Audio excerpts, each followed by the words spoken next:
Yeah, the Wow. air sealing on this, the downstairs is just amazing. Yeah, I mean, cause otherwise it would probably be a heck of a lot hotter in here. Yeah, Yeah, well, when the ceiling's got a lot, 8 inches or something. it's all dense pack. Yeah, yeah. And one of the things that would be nice, that would go a long way, would be, there's a window in there, in that hallway to open. And then if that door was open, and the hatch was open, you'd actually get a convective loop that would pull cool night air through the building. And would really help cool it down.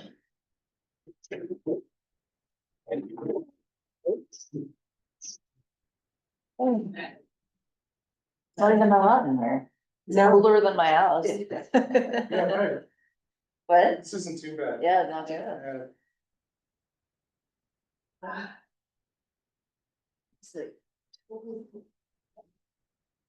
Once it goes down to 65 or lower at night, I'm okay with it.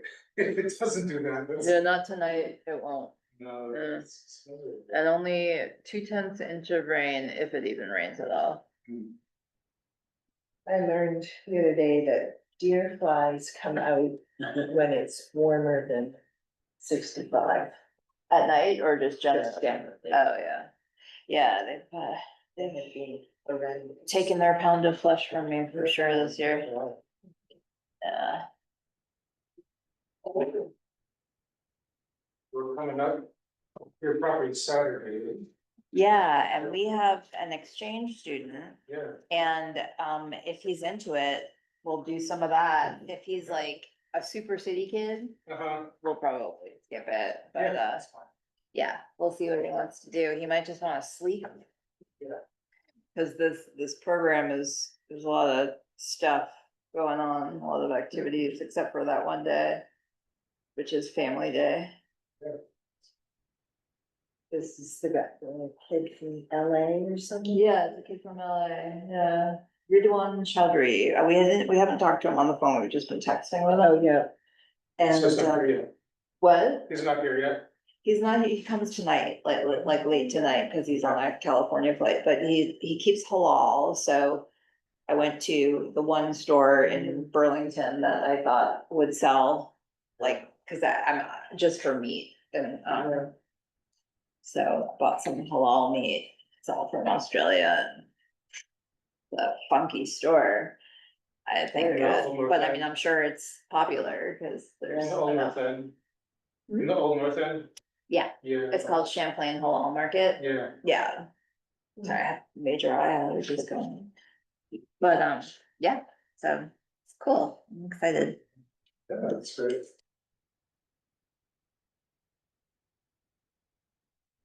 I think Phil was planning to come, so maybe we should wait a minute. I'm having a bi-weekly panic about trying to get Zoom to work properly. You are persistent, Scott. I never can master anything if I only do it for 10 panicked minutes every 2 weeks. I should just probably spend a day trying getting it organized. Well, it looks like Toby's in and we're on, so. Well, I mean, we've got a group, we might as well start. Okay, so I guess we need a note too.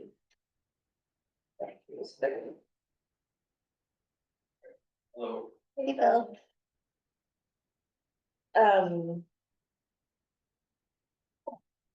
You taking notes? Sorry, I'm sort of taking up all this stuff with my electronics. Thank you. I can try to, he recorded it, I have yeah. a chair and Scott, I can take notes tonight to give you a break, but I'll, just in case there's nuance, we have a terrible note taker, so I'll, if you, can you transfer the recording Yeah. somehow? Okay. Yeah. Great. And I don't think they need to be home, or like fast and they can, and it's. Yeah. I'll call, the DRB meeting to order, July 16th. We've got Toby and Rachel on the Zoom and the rest of us in the room. And actually live, so we'll say that. So we had two agenda items for today. One was to talk with John. It's really one agenda, item, talking with John. But I think there's two components. John has some thoughts about some of the components of the zoning regulations to talk with us about. And then I thought we could talk a little bit about the permitting process. What are some of the confusion or issues that we've seen from the DRB, and then how that might inform any changes to permit forms, which all have to be done by the planning commission, but Rachel and John are on the planning commission, and we can advise, give ideas. So John, I know you had, I didn't send information out to people about your discussion with Jan about the major versus minor subdivision and how you come up with the number of lots. Yeah, you wanna just walk through your thoughts and we could look maybe. Oh, quickly, I've made a decision, and so it comes down to the way you interpret the regs, and I found enough in there to support my decision. In a nutshell, what it comes down to is that when I first became a zoning administrator, I was told that the person came in for a subdivision to one lot and created two. So there are two new parcels that have been created, two new parcels. Then a year passes, person comes in to one of those lots, does the same thing again, created another two. Now, on the tax map, you're only gonna see 3 parcels on the tax map, but technically 4 have been created. So that act of creating the 4th parcel would trigger a major subdivision. It turns out that our regs go on to say that a boundary line adjustment does not create a new parcel. And so, to my mind, the boundary line adjustment, that's exactly what the second subdivision thing, you're changing the boundaries of the lot, the acreage. If a boundary line adjustment doesn't trigger creation of a new lot, then coming in for that second subdivision won't. So the way I'm gonna treat it is if there are 4 lots on the parcel where there used to be 1, that's a major subdivision. If there's only 3, that's minor. Regardless of how the 3 were created, whether there were 2 and then 5 years passed and then there was another simple division or boundary line adjustments. I'm counting parcels, created parcels is what you can physically see on a tax map. Makes life easier and doesn't help Juanita, but it could help some other folks. So what's the definition in terms of timeline that it's considered 10 years. 10 years? Well, right now it's 4 lots in a 10-year period. It used to be 5 in an 8-year period. So. And that's the woman who's coming for conceptual plan review in August. She's definitely over. She's definitely a major subdivision. Where we have some other people that have done subdivisions in the past, where they've done that same thing. Did a simple subdivision, a year later, kind of chunk off another little piece. Well, there's a lawyerly argument that would say, well, that's 4 parcels, that's gonna trigger major, but it depends on how you want to interpret the regs, and I've decided on the way that I'm going to do it. And if I find the time, I'll actually put language in the regs that absolutely clarifies that opinion. I have to say, I didn't follow you 100%, John, so let's see if I understand, so. If you have a lot and you divide it into, so now let me back up. The key point you're saying is if you're not adjusting the exterior boundaries. You got meets and bounds and you got acreage. Modification to those, according to the lawyer, is the same as saying it triggers a new parcel, creation of a new parcel. So every time you change the meets and bounds description, that's a new parcel been created. Even if then you go to subdivide this one again, you're basically erasing all that old meets and bounds stuff, but still in the books as a one time, it have been a parcel that was created. So But you're saying it's just what appears on I'm saying a town tax map. created parcel is something you can look at a map and say, there it is, there it is, there it is. And the boundary line adjustment that doesn't reshape things to a significant degree, that doesn't, not gonna matter. So it's, Is the 10-year rolling? Is the 10-year a rolling? Yeah, I haven't had to deal with it yet, but I'm not sure how that, Complicated. yeah. But yeah, so her last one was in 2015. Yeah, no, the last one was 2015, that's a blank slate. Yeah. No, I mean, if her first one was 2015, then that would drop off Right, next year. exactly, then a person could do a simple one again, yeah. But who knows when the first, well, somebody knows when the first one was. Everybody makes sense of it. Anyway, that's how that is. So, And of course, anything that's, any new language in the regs has to go through the planning commission, but that's on my list of proposed language changes. But for now, how you interpret the regulations is that, that the number of lots would be counted based on what you see on the map. Is that too simplistic? When it's all done, yeah, Okay. Just so for the minutes, does that make sense, Kathy? yeah, the other stuff was incomplete thoughts, I just couldn't hear what people said. You said, if you're not adjusting exterior boundaries, ...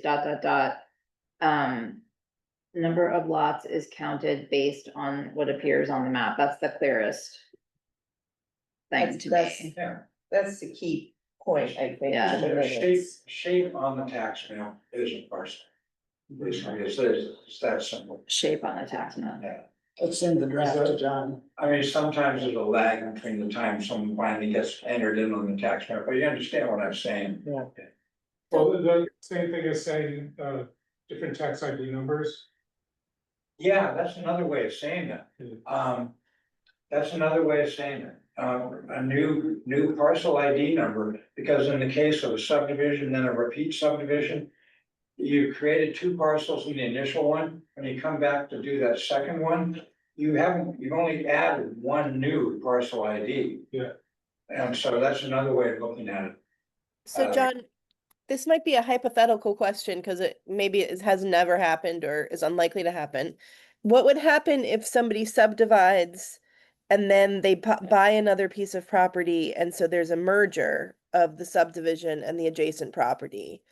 And Not so the now same- you're back to one tax ID. It's not the same thing. You can't erase property lines. That's one of the hard lessons the listers learn is once a property line, always a property line. You can do a boundary line adjustment, but you're never gonna delete a parcel. So a parcel merge is basically a tax convenience, but So it'll That- still show up on the tax map as a separate parcel, even if for yeah, tax purposes, it's still merged. it goes with the parcel regardless of the ownership. Now, if the previous owner had done some subdividing and sold it to someone else, they can't move in and say, oh, I'm gonna start fresh. The Yeah. subdivisions follow the parcel. Okay. I just wanted to make sure that wouldn't like mess up with counting to 4. No, Okay, great. Thanks. So following that same line a little bit, if someone buys another parcel, it's merged in terms of the tax bill, Yeah. whatever. And then they wanna sell off that original, one of the parcels.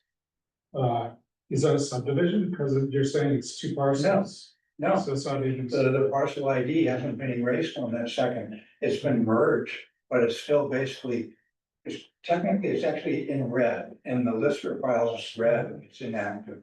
And we just make it active, and it's a parcel that's got all the rights and that any parcel has. So, okay. So merging is not doesn't have anything to do with boundaries. Yeah. It's a convenience though, and it can be a tax convenience too. Is it mandatory? Yes, it is. Yeah. It is. I thought If, so. if abutting parcels are owned by exactly the same ownership, then the state requires us. They require it. That's why I Yes. was asking, because some of my current use people, you know, they bought another piece and they're required to merge it, and I'm like. I want to check with their town to see if, you know. That's, So there's a distinction between merge for tax purposes and zoning regulations, it looks at parcels, not, Yeah, right, not how you tax on the property. no, and the names have to be the same. If there's a middle initial that's in one ownership and not in the other, and legally, we can't even merge them. So John, at some point, you're gonna bring also the suggestion for some clarifying language so that this is clear. Well, I mean, we've got plenty of time. I'm on the planning commission and we went over the agenda for the rest of the year, and it doesn't look like it's likely that the planning commission is gonna get it together to have zoning reg changes that have to go through two sets of public hearings and be put in front of the voters on the first Tuesday in March. Yeah. I'd say the chances are very, very slim, so I'm not in any huge rush to. Maybe we do something, because the last time we did a zoning reg change, it was massive. Yeah, And when we were done with that, we said, now on, we just gotta do it in increments. I wonder if we could share some other ideas, so for that, like we just did, we're still doing an application around storage units, and we put that under light industry. And I don't know whether the planning commission wants to talk about what is light industry or. Yeah, right, and why don't we have a business use or a Yeah. commercial, why Yeah. we have light industry? there's no zone where you're allowed, storage units. Yeah, Well, there is. Basically, I mean, the way I look at the regs is you can do anything you want unless it's expressly prohibited or limited by the zoning regs. There's nothing in the zoning regs that says you shall not have a storage trailer. So by that, storage trailers are allowed. Now, if it's a light industry use, you review it with respect to light industry, and the DRB can impose whatever conditions you want on it. But that's the only way you can go with it. There's no other, you can't look for language that allows or disallows tight specific things, so you're never gonna find it. How would unspecified use know that they have to get a permit? Storage unit, so somebody's going to the storage unit, how did Kodiak know that he needed a permit? Well, he knew he was building something, Uh-huh. and it's considered development, and with very few exceptions, registered ag and a shed under 100 square feet. I think those are the only exceptions which, where you don't have to, fill out a zoning permit application. He's not ag, and it's more than 100 square feet, so. Maybe it was just a hunch, but it was a good hunch. And so development means moving dirt. Good question. If it's on a tent platform that just built on rocks, then it's technically not a structure. That's another big one to deal with in the zoning regs, is redefine what is development, what is a structure. Because a yurt would not be a development that needs a zoning permit. Even though people might live in there for a couple of years. Along those lines, what about a three-sided, like Adirondack type shelter? Is that a structure? That would be a shed. That'd be one of our many shed types. A lean-to, Like a lean-to? yeah. Yeah. but that requires a permit. Oh, yeah, we must have 20 different kinds of outbuildings, open on 2 sides, open on 3 sides. Yeah. Yeah, doors, no doors, it's crazy. And if it's under 100 feet, it's. If it's under 100 square feet, you, a person in town is allowed 2 of those without having to get a permit. But it is still expected to respect the setback, 25 feet from side and rear in rural residential, 40 feet from the center line. It's different in other districts, but, no, they still have to conform, and so do ag buildings. That's permit exempt, but they still can demonstrate that they respect the setbacks. So the sheds are development under the regs because what you have to sink a post? Is that the difference Pretty between much. a shed and a It's yurt? Anchored to the ground. Okay, Post, piling, pier, foundation, if it's anchored to the ground, if it's just sitting there because of its weight, sitting on enough rocks just to balance it. Our regs say it's not structured. And it's been an issue in the past, it hasn't recently, but it could become an issue again. I remember, I think this was the very first application that I was part of a hearing for, was up by Unadilla. It was a man building a home. Oh, yeah, yeah, Remember, I can't remember his name. Yeah, He was a Clinton Hall. veteran, right. And he had already put in the septic and dug a well before he had put in a permit. Do you remember that, Scott? He did a site visit. Yeah. And that seemed to me, that seemed like development, like, because, digging a well, well, I don't know if you call it development, but I guess I wouldn't call it a structure. it's no, but I think it's not so much that I'm worried about people doing that, but like, what if he hadn't gotten a permit to build a house? He would have, Would have been out a lot of he money. would have been out a lot of money. Yes, yes. And like, so for me, I feel like, not that I want people to have to jump through a hoop to get a well or a septic system, like, maybe they wanna do that, they put that money in and then they're gonna save money and then build. So why make them like another permit application? But it just felt, it's such a, I don't know, I feel like you're almost setting people up for potential huge loss. I mean, I know you can't protect people from everything. that wasn't approved? It was approved, Okay. but like, I was standing there thinking, well, what if, like, it's brand new, what if we don't approve that? I didn't know, it's like, he's already put how many thousands of dollars into this project. There is a thing in the major subdivision section, is it for preliminary plan review? So that they're not doing. There's something in here about so they're not spending money Right. before. It's done from a conceptual review. Yeah, It's conceptual, okay. Sure, if they do it all themselves, they're gonna save all kinds of money. If they give it over to an engineering firm to do the work. What's that cost? so I don't know. I'm not saying that's development, John, but I also feel like, and maybe that segues into like the other pieces, how does the town? Like Kodiak had a hunch he needed a permit. Some people probably don't realize they need permits.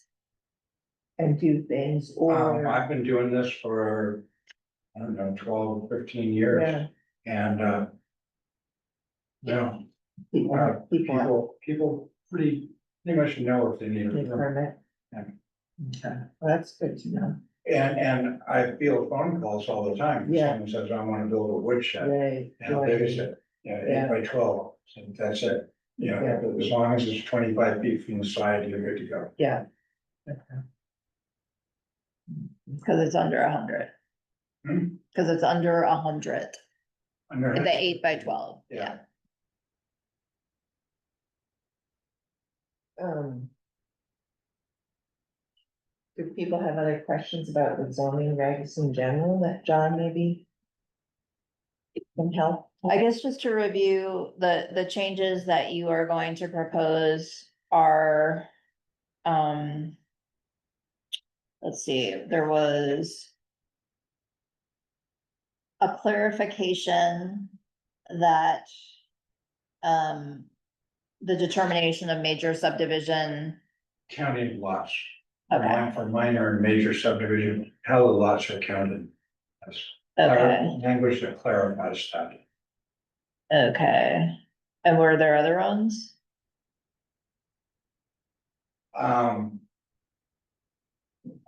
There was something that came up, it wasn't Kodiak, it was Terry Barnes before that. There's language in the regs that says that if there's a deeded right of way, I think there's even a minimum width to a landlocked parcel, then the DRB can approve it. And I was not going to the DRB, it must be you review it for the conditional use criteria, but it turns out it's not the case. It just says you review it and I guess you approve it if it has, so why not just dump that on the ZA? If it landlocked parcel, if it has a legal deeded right of way to it, why can't the ZA approve it? Isn't that in the statute though? Or statutes? Well, I was on the land commission when the Central Vermont Regional Planning came and told us you have to have this in the zoning. But the DRB, I mean, when we first, Or approved by the DRB, that language, I don't know, I should look it up. I mean, if.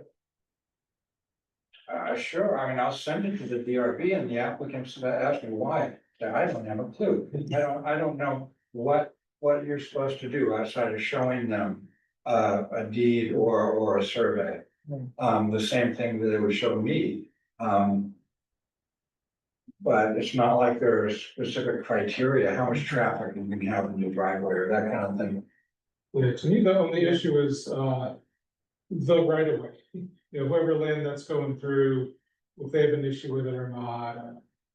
Oh, If yeah. there's an issue, charges on it, if not, Oh, if the property owner that the right of way crosses has an issue with it, Yeah. then. Yeah, I mean, then they challenge any permit that I might issue and it ends up in your lap anyway. I mean, I think the other way that could go as a suggestion, John, would actually be rather than having to dump it on the ZA, that the planning commission looks at like, oh, okay, in those cases of these non-frontage lots, are there other considerations that need to be part of the DRB's review? Like, for example, the property owner who's got the right of way going over their property. Or traffic changes or these other things. I mean, I think that was one of the things that was weird about that situation was like, it was just a question of, is there a right of way? But it seemed like there could have been a lot of other questions for us to look at, in thinking about that particular proposal. But that wasn't what was before us. Yeah, I mean, it wasn't like the building of a house or like there was no like In this case, but variance. you know, I mean, I don't know, I don't even know, have you guys wrapped that one up? Really, I haven't seen a notice, I haven't put a red P up telling them it's been approved. Oh, okay, yeah, we sent that, so. I talked to Tegan and my understanding is I'm supposed to send her the decisions and she distributes them, but, I haven't seen the thing. okay, so. I think it's on Has it the, been 15 days? I think Okay. it's on the website. Maybe CC John. Because and that's, Stephen. basically, I have to sign that permit, Okay, and I haven't done so. okay. But I didn't know it had been approved until right now. I will, yeah, we should copy you on. close that loop to make sure Yeah, the process is in place. You may have been waiting for me to write the decision, which took months. No, I wrote that No, decision. this was- That was me. Oh, yeah. Oh, that was a pretty- that was- No, I did it quick. You did it. That was wonderful. you're going on vacation. Exactly. So I want to go back for a minute to the well and the septic. So that's not development, it's not a structure. As far as I'm concerned, a person can drill as many wells on their property as they want. But it's not development. Right. But I guess the point of zoning regulations, there are many points, I'm sure, I've never been part of the process of creating them. But like, what if somebody dug a well 20 feet from a wetland? Or, The only way they could drill a well is with permission from the state. Yeah, it's a state Department of Environmental permit. Okay. Conservation. Yeah. So it's Okay. gonna get plenty of review. okay. And it's that's- not gonna be I've never- drilled in someone Okay. else's disposal field, shield area and all that. Okay, so that makes Same with septic, the sense. state. Okay, that solves it for me, thank you.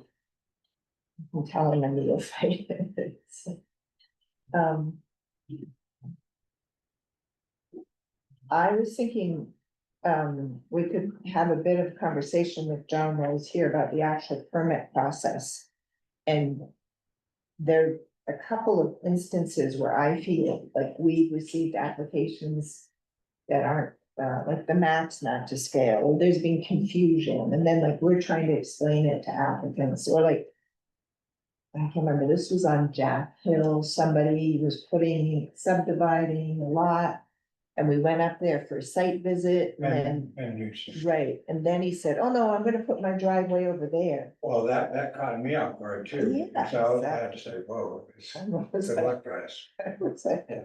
And Ryan ran down and printed off a new map, and we, you know, I would have told them, come back, give us some time to digest and come back again. yeah, so.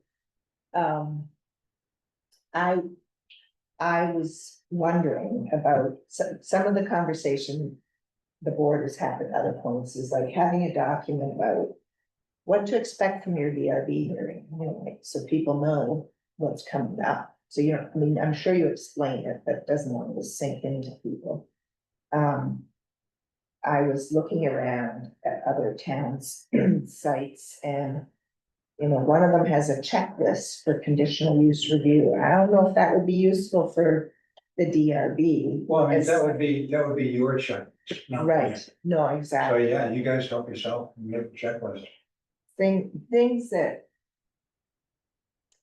And maybe I'm just speaking from personal experience, like, I came on the board.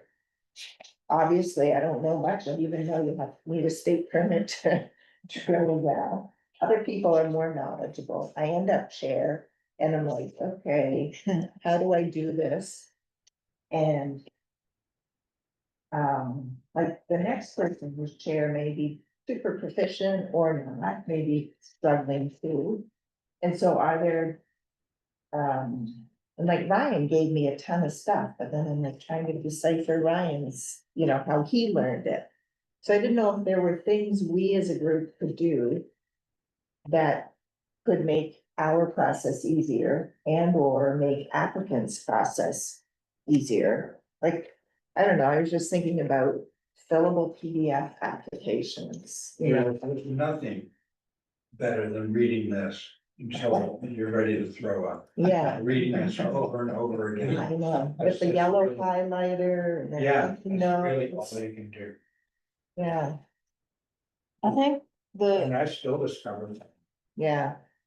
It's dense.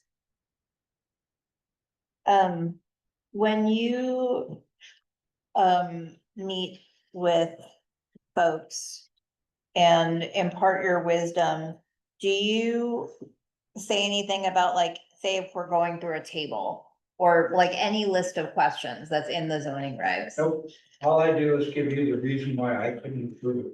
Okay, So if I can't approve it because it's a major subdivision, I'm not gonna sit down and go through all this canvas. Now, I happen to have a major subdivision where the property owner and prospective buyer of the subdivided piece, they're both local people, and they're not engineers, and they don't have the skills to do this, and if I can help, I will. So I have been helping as much as I can, but you take another subdivision like CKC Holdings on Ben Camoli Road, you know, the report was as big as this.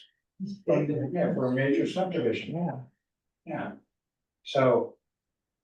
And in this case of the Juanita Nunn subdivision, I'm sharing my thoughts with the DRB. Just because if I'm talking to the applicant, I want you guys to see what I'm saying. I'm not trying to hide anything, but so far I have shared with you anything, and so like CKC Holdings. Nothing like a major subdivision, bam, done. That's it, off to the DRB. I didn't even have to, I think the only thing I wrote on was I couldn't approve it because it's a major subdivision. And then they did the rest. But like. Juanita Nunn, I mean, you spent, from what I can tell, you've already spent hours with her, John. I mean, met with her, a lot of email back and forth. It's a lot of.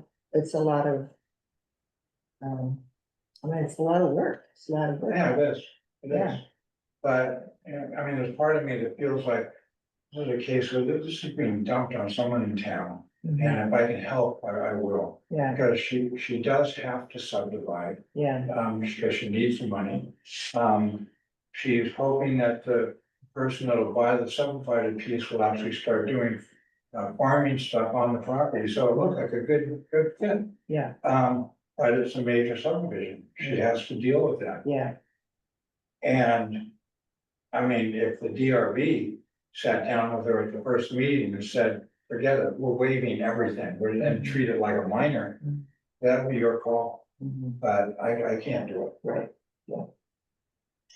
And then at some point, there's communication between you two.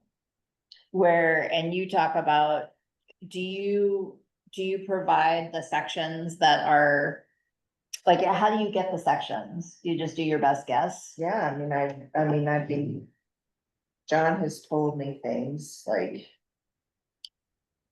He thought this might be like industry, but it was sort of our call. I quite remember how you, it was like the best fit. What else could it be? The best fit that John could come up with, so I read, I said, well, looks like the best fit. It's not home industry, and it's not home occupation, Right, so all that's left is light industry. yeah. So then I read through, I was like, okay, that, we need this section, and then we'll have to do, so it's. It's sort of my, and I will say the first time I had to do this when I was chair. I called Rachel and I said.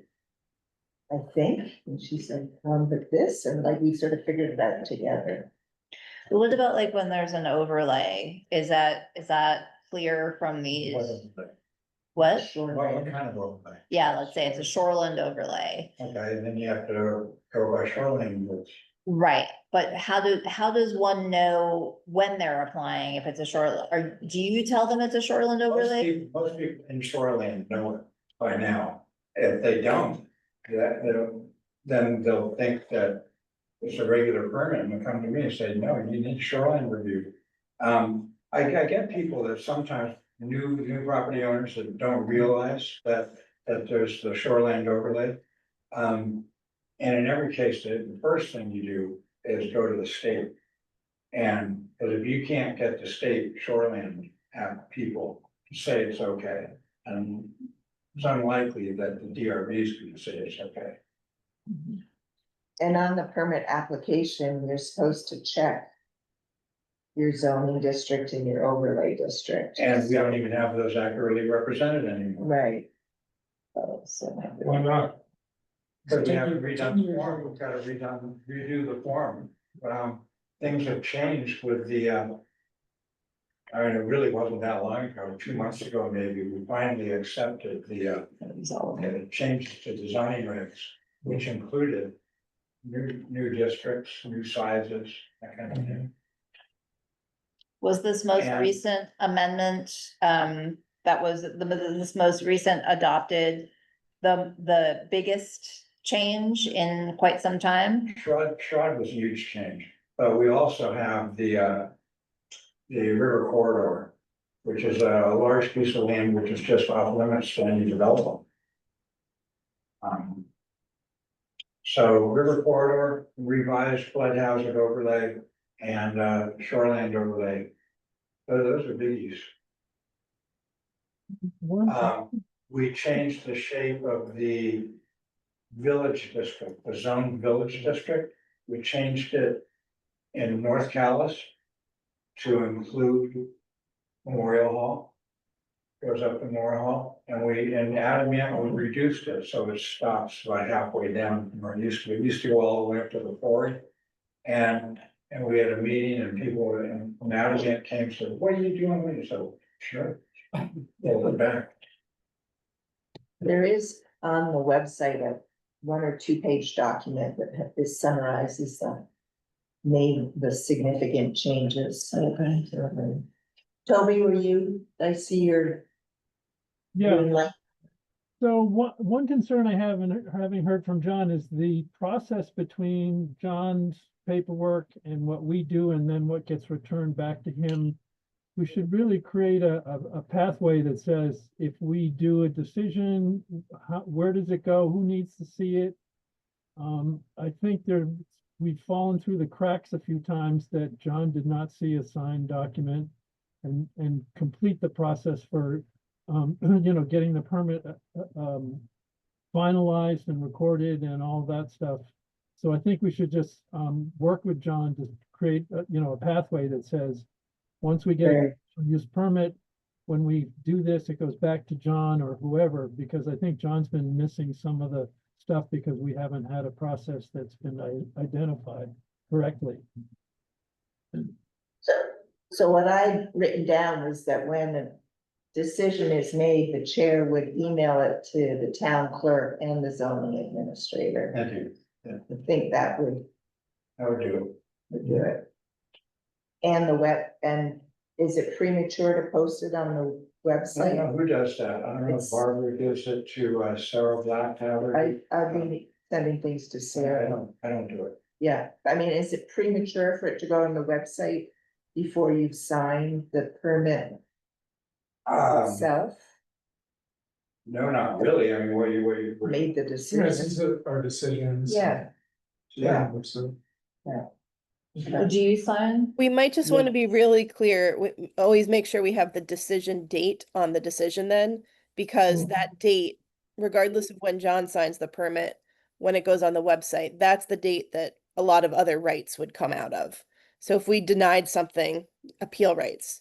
If we approved something and somebody didn't like it, appeal rights in particular. So we should just make sure that we're very clear about our decision dates if we're posting it. I think they all. Well, I won't look now, but yeah, I'll make note of that.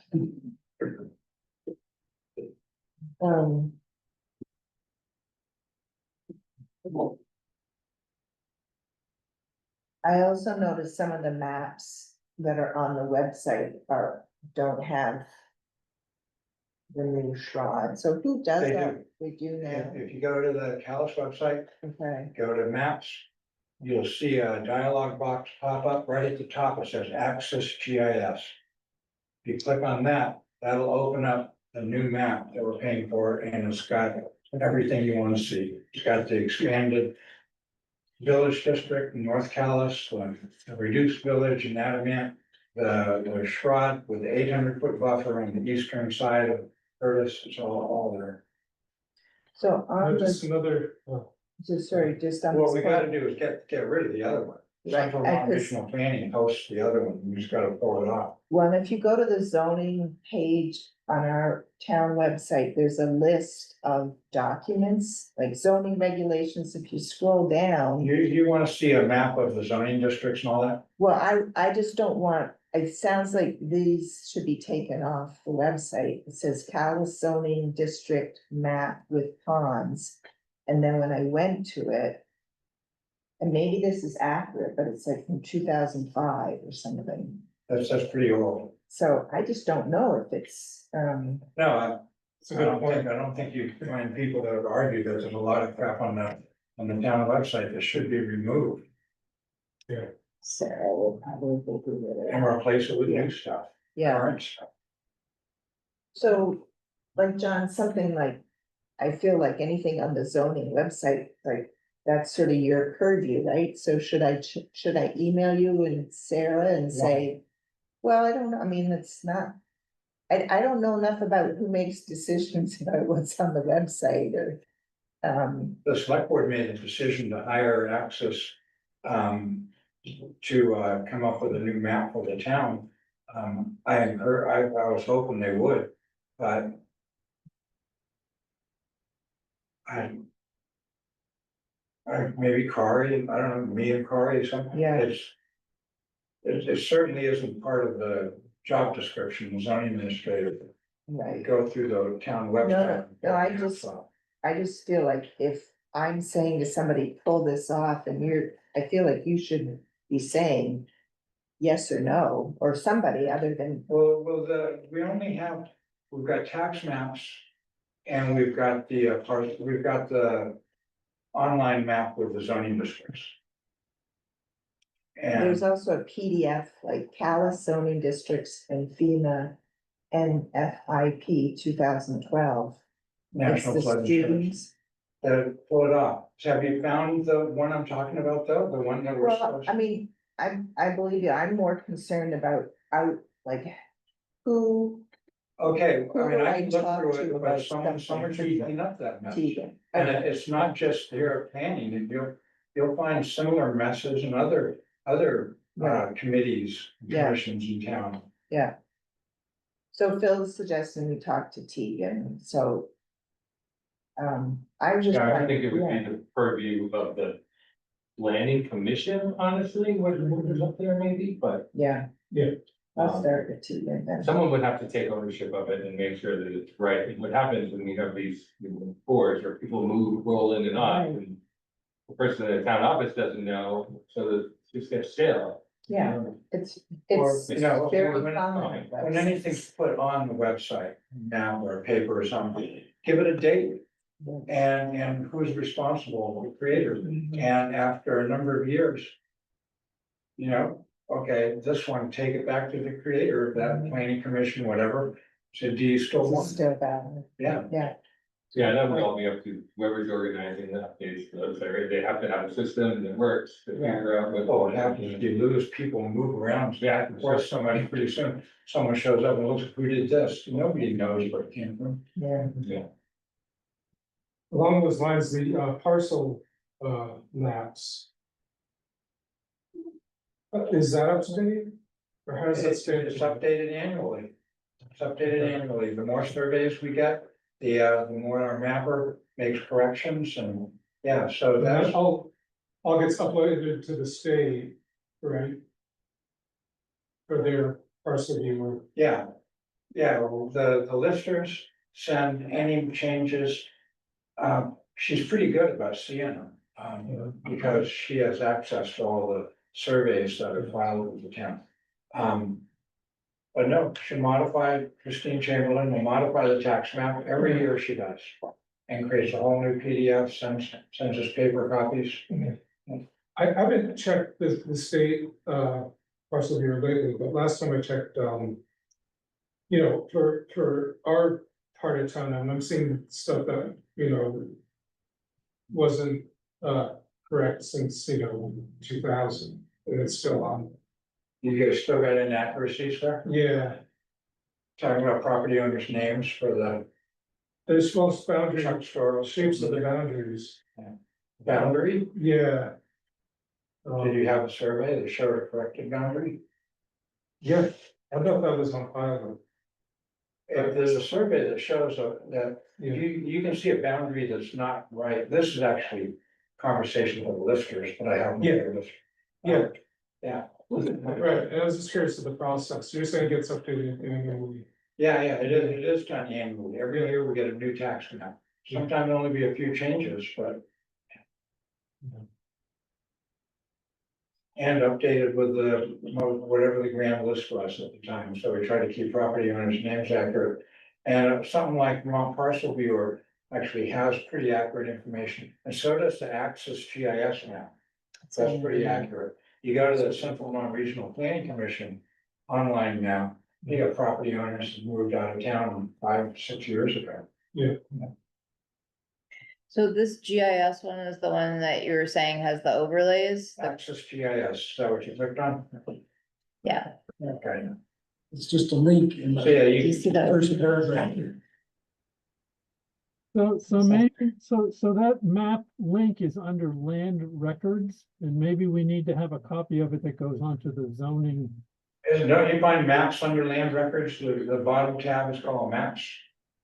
Yeah, Calais. And then at the beginning of maps, written inside a sentence is access GIS. well, And but, it's, but what I'm saying is when somebody goes to zoning and they're looking for information, the link to the GIS map should be under zoning as well as land records. Because that's where the overlays are for the districts and everything else. I agree. So that's all, so we just need to have whoever's the web person put that Calais Access GIS map as another link under zoning as well as land records. I have links to a couple of places on the website for it. And at the same time, get rid of any reference to any other map. Well, I'm happy to like check with Tegan and Sarah about changes to the, like doing what Toby just suggested and.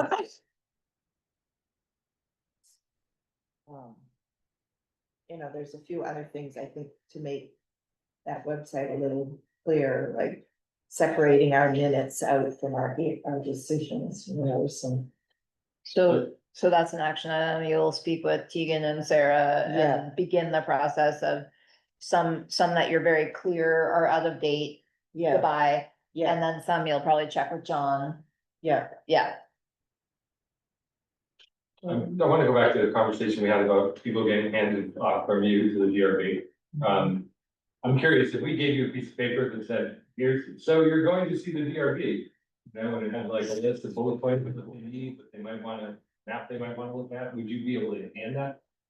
Like, or forward an email to them, or it was just like, here, whenever you say you're going to the DRB, they just give you a document you can handle on. I think there should be one permit application, one zoning permit application, and within it, and if it could be filled out online with a PDF folder, that would be great. But everything's in there, whether it's design and control district, historic district, whether it's conditional use.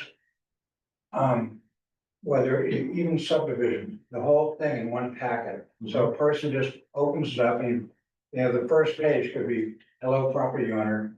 There's a DRB checklist or something. Yeah. But, and so go along, and what are you doing? Oh, what district? And if the person doesn't, well, I don't know, give them a link to the map. Say, oh, I'm in Shoreland, click on Shoreland, and then they realize, oh, we need the DRB review. And there's all kinds of things that could be built into the zoning permit application that would make it easier.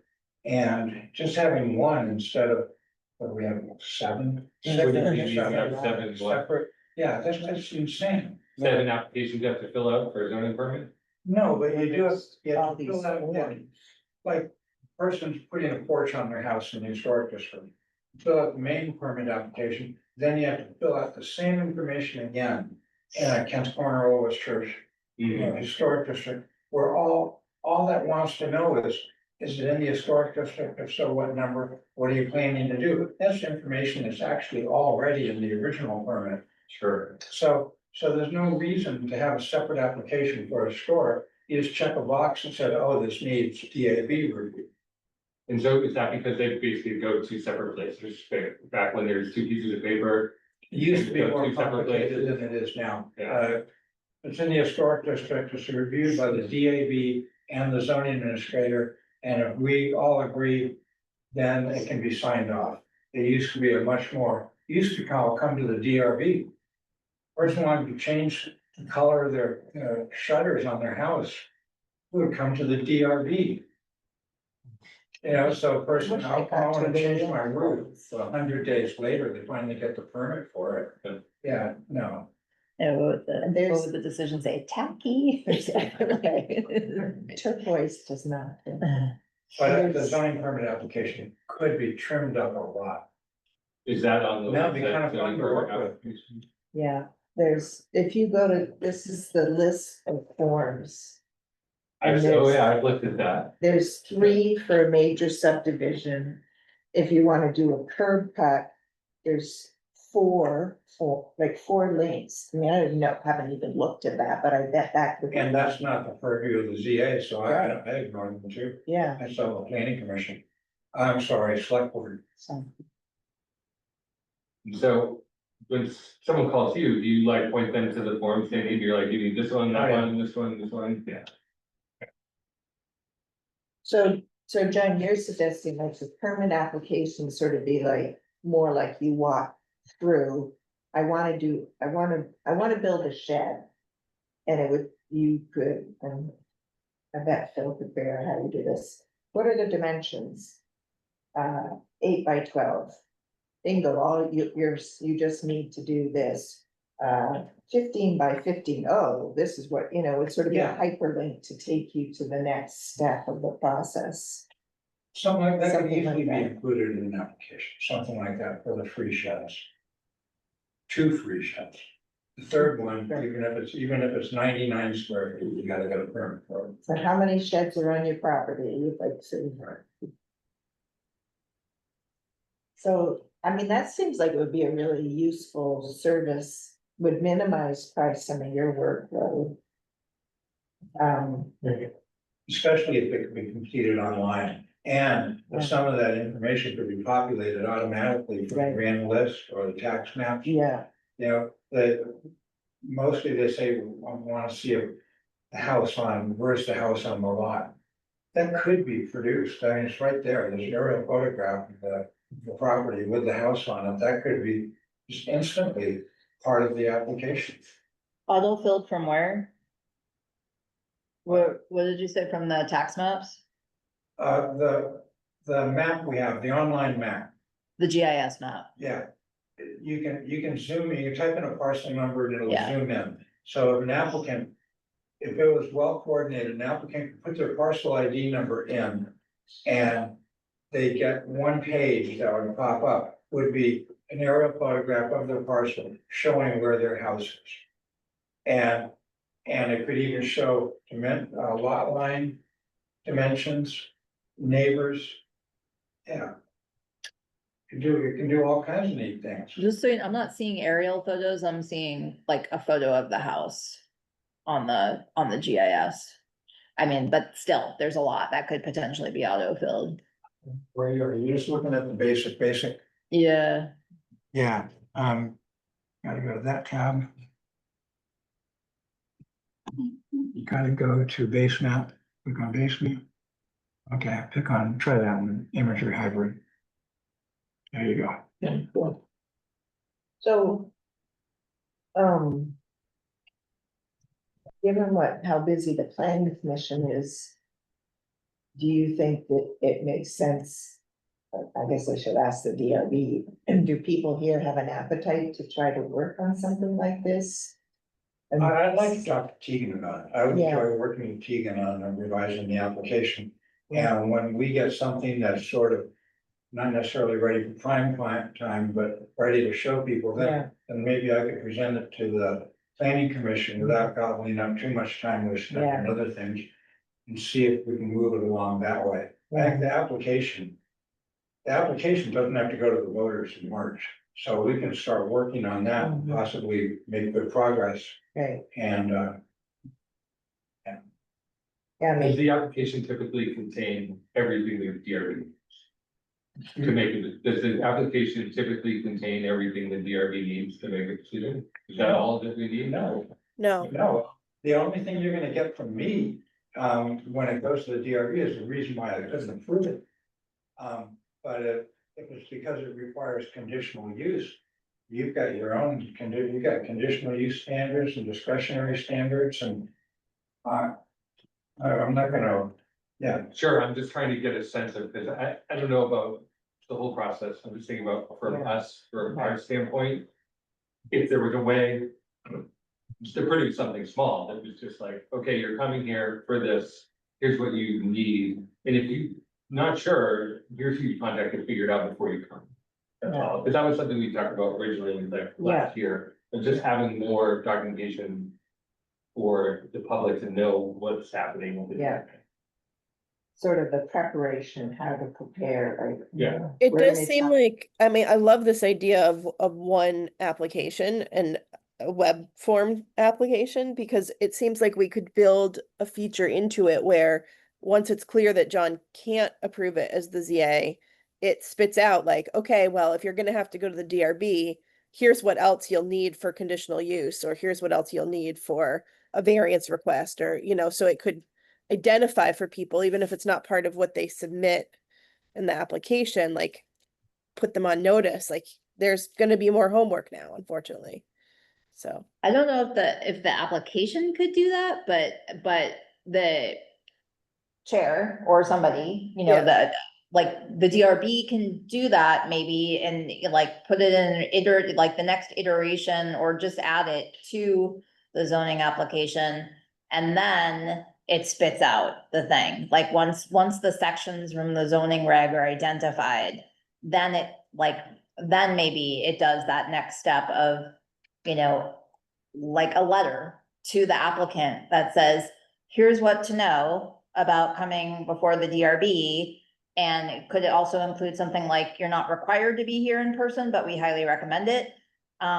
Stuff like that. I tell the applicant that, so I've in the past represented simple proposals to the DRB, but if they're not simple, there's no substitute for the applicant coming in. Yeah, I mean, even, yeah, it's just the person. But back Yeah. when it was historic district and someone was painting your shutters Right. blue, I would stand in and say, no.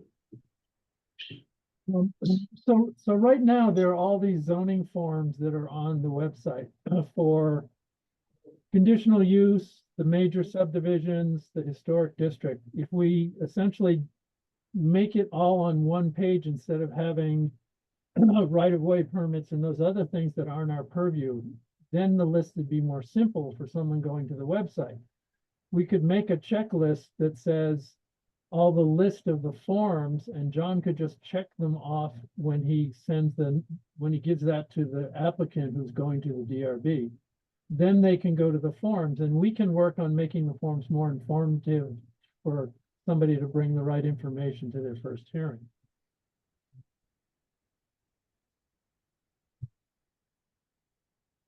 I couldn't hear everything you said, Toby, but basically what I'm hearing was to make sure that what's on the zoning website page is really pertinent to zoning, and like, for example, get the curb cut, maybe move somewhere else. Is that? Right, so Or- make or sure what that you're saying. make sure that the forms are all just zoning forms on one page as opposed to all the other stuff that's there mixed in, because it gets confusing for someone to see all those, curb cuts, Right. wetlands. So it'd be variance, conditional use, historic district, and major subdivision. And that's all that really needs to be on the zoning pull down. And then we can create a checkoff form that says, okay, if you go to the zoning page on the website, here's the forms you need to bring to your first hearing, or give to the DRB before your hearing. And we can tune those up to be whatever we want them to be. Are you saying that as opposed to John's idea that he would like to work with Tegan on a single, streamlined zoning application? Well, I we don't can- know if you heard, I don't know if you heard him say that. No, I heard him say that. I mean, that's fine, but what we're trying to do is inform the applicant when they're coming to the DRB what they need to prepare for. And I'm not sure a simple form is going to do that. I think there's two things. One is the sort of general, like, when you come to the DRB, you're gonna be sworn in, and like this sort of like, just so you're not totally taken aback when you walk in, with some sense. And then there's the specifics that will vary with each application as to which sections the DRB anticipates. There's sort of a caveat. Well, maybe we'll think of something in the middle of the hearing. But like, so people know, oh, I better read section 5.3 and 6.2 or whatever, and be ready to and like sort of that sort of information, please, you know, it could be like, please read this section and be prepared to. You know, if it's not clear in your written materials, please be prepared to provide information as to how your proposal meets this section, that sort of information. But given the size of the regulations, you don't want, I think it behooves us to tell people, and we do, like, these are the sections we're gonna consider, but like to proactively tell them, Mhm. go read this Yeah, and come prepared to talk about it. yeah. And that would be in the letter you're talking about. Right, that's the only way. I don't think we can do it for them. Yeah, It's going to stick with it. yeah. So what I'm hearing is John's gonna be talking with Tegan about like a super duper revamped permit. With auto populating and web-based. I think she'd be into it. She would, yeah, I mean, it sounds like a fun, like if you have that skill. And then. I will talk with Tegan about what, like, how maybe. That part of the website now can be cleaned up a bit, like what I think is dated. Adding the link to the Axis web map onto the zoning page. And then. I think maybe what we as a DRB can do is like come up with. Until there's this new. Very fancy application process, we could have. An agreement about how we inform. If people agree, I'm thinking of two things. One is the generic overview preparation information, like what to expect. And then there's the specific information for your application. And we could figure out in the interim, just. Like a generic one pager that could be on the website even, what to expect. And then. Just get more formal about how. I guess the chair would inform an applicant. I mean, it's on the warning, but just sort of maybe have a more formal. Explanation and like, please read that sort of letter. Mhm. Does that So it's- seems like sort of a direction for us as a DRB? And there would always be like. At least 3 weeks between when you would like send notices to an abutter. And when we would have a hearing. So there's built-in time, Yes. so that would be that part of it. Could Makes we sense. right away somehow attach a PDF to the beginning of this without stepping on anybody's toes? So that when somebody clicked on the application. Somewhere in there was a PDF with our generic. Ideas of. Yeah. I think. Create something like that. Yeah. But I do think an email from the chair of the DRB with a subject line that says information you need to know, like going to each applicant, because like. You can tell people till they're blue in the face to, check out this page or check out that page, but. And so, for some people that works, but then, maybe it's more like It's good to repetition than hear it everything in else, multiple yeah. ways. It's a personal Yeah. contact. Yeah, Yeah. if it's personal to them, it would be more effective Yeah. than something generic. Perhaps, we hope. Yeah. So. I found, but I haven't looked at it recently. Cause when we did the Vermont League training, I got a reference, the Wilmington DRB had that training, so I went to their website and they have. What to expect from your DRB hearing. So I could send that around for people to look at. And there's a checklist.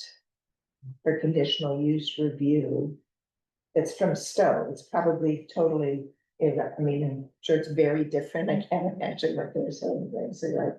But it could be, give us an idea of what we might wanna have. So. I guess my thought is. You could do, I mean, this is, so here's something I Like, can we do some of this work through email or as a public? We don't have to necessarily have a meeting. Yeah, we don't have to vote on it, so it's just. It's. It's administrative, I believe. Yeah, just- Rachel, do you have a thought on that? I think we will be the safest if we make sure that a minority of the group is working by email on things. So that we don't ever hit a quorum by accident, and that anything we think we have to vote on in terms of like saying, yep, this is what we want to present to whoever else might need to approve it, that we would do that in a meeting. This is not legal advice. I'm not your lawyer. Yes. Got it. so that, there are 1, 2, 3, 4, 5, 7 DRB members. We could divvy up the work. And we could have 3 and 3 do some email work, and then we could meet as a group and look at what we come up with. So who's interested in like, the generic information? Thanks, Okay. John. Yeah, thanks, John. Thank you. Thank you. Thank you so Learned a much. lot. I learned a lot. Yeah.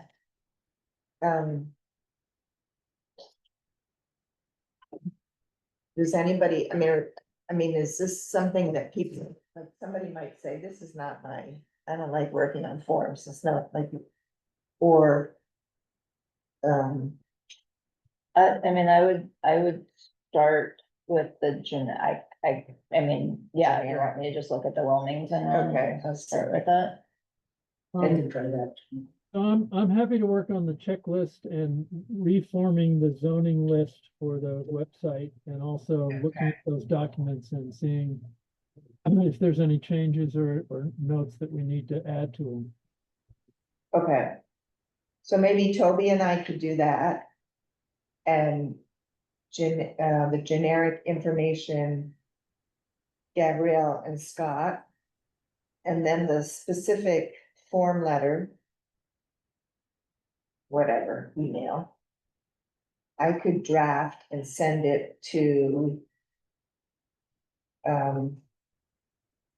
Bill and Harris and Rachel would make us 4, so I don't know who's. So I could send it to you individually, can I send it individually and then it's not, I don't know. So cumbersome. Yeah, I think it's fine. You know, for the form letter, I feel like you just draft it and bring it to the meeting. Okay. We could all I look like at that. it together. Right, perfect, You know, if you want any help with the checklist, you tell them they have to help with that. okay. Great. Okay, So Toby and Willow will scour the website yeah, and check with Tegan. and check with Tegan. Gabrielle and Scott will work on the generic info, looking at Wilmington. Yeah. And what was the third thing? I will draft, like the template for the specific email and bring it to us, our board.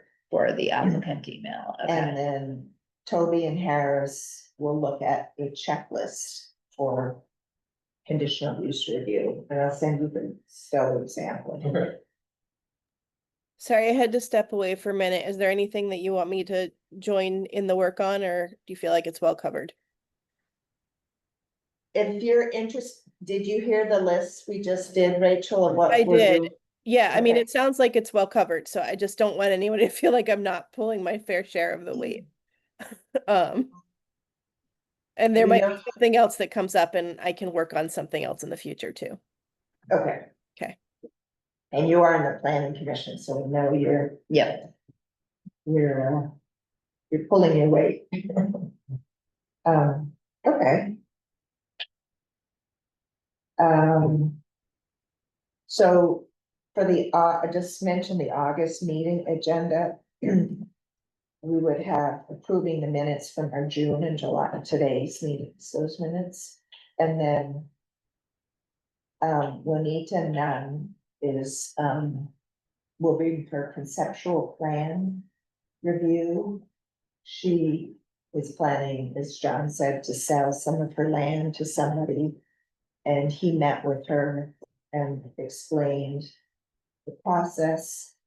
And it sounds like she will, she's gonna put something in writing and get it to him by August 4th. In which case it can then be warned. What's the date of August? Um. I think it's something like the 20th. It's- let me find it here. Maybe it's 20, yeah. 20th? 20, yeah. Wednesday, Today's the 16th. Wednesday, August 20th. Anything else for? All right. We will adjourn the meeting and thanks, everybody. I hope you have a good time in Maine, Rachel.